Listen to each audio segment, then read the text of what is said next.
आज राम मंदिर निर्माण का सपना पूरा हो रहा है। राम मंदिर निर्माण के लिए कई लोगों ने अपना जीवन लगा दिया और कई लोगों ने शहादत भी दी। लेकिन कुछ नाम ऐसे भी हैं जिन्होंने राम मंदिर निर्माण के लिए तत्कालीन प्रधानमंत्री और मुख्यमंत्री के आदेशों को न मानते हुए राम भक्तों की भावनाओं का सम्मान किया और अपने पद से इस्तीफा दे दिया।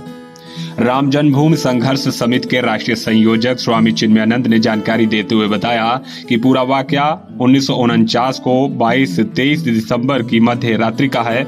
स्वामी चिन्मयानंद बताते हैं कि मध्य रात्रि के दौरान मंडप में प्रकाश ही प्रकाश हो गया। इस प्रकाश में एक अद्भुत मूर्ति प्रकट हुई।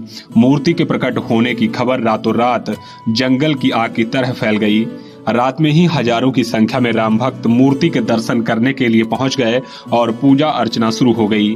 राम भक्तों की बढ़ती संख्या को देखकर तत्कालीन प्रधानमंत्री पंडित जवाहरलाल नेहरू ने उत्तर प्रदेश के मुख्यमंत्री गोविंद वल्लभ पंत को तत्काल मूर्ति हटवाने के आदेश दे दिए। मुख्यमंत्री ने मुख्य सचिव भगवान सहाय को निर्देशित किया। मुख्यमंत्री के आदेशों का पालन करते हुए मुख्य सचिव ने फैजाबाद के जिला अधिकारी के नायर को मूर्ति हटवाने के आदेश दे दिए। इसके बाद जिलाधिकारी के नायर ने कानून व्यवस्था का हवाला देते हुए मूर्ति को हटवाने से मना कर दिया।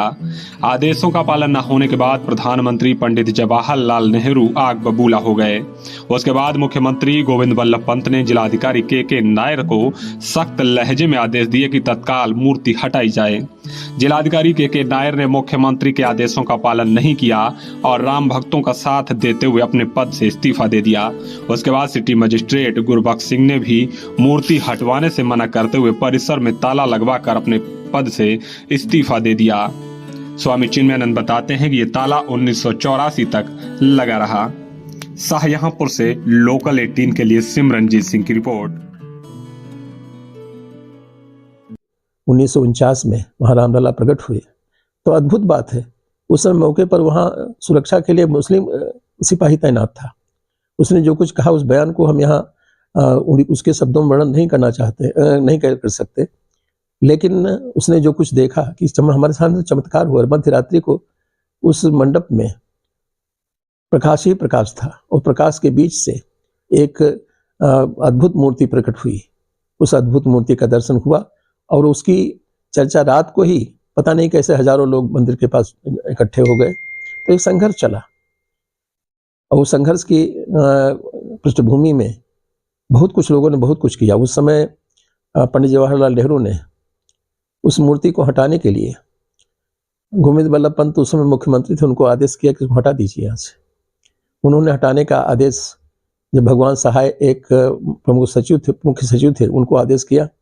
उन्होंने जिलाधिकारी के नायर को, जो केरल के रहने वाले थे और ICS अधिकारी थे, फैजाबाद के कलेक्टर थे, उनको आदेश किया उसको मूर्ति हटाओ।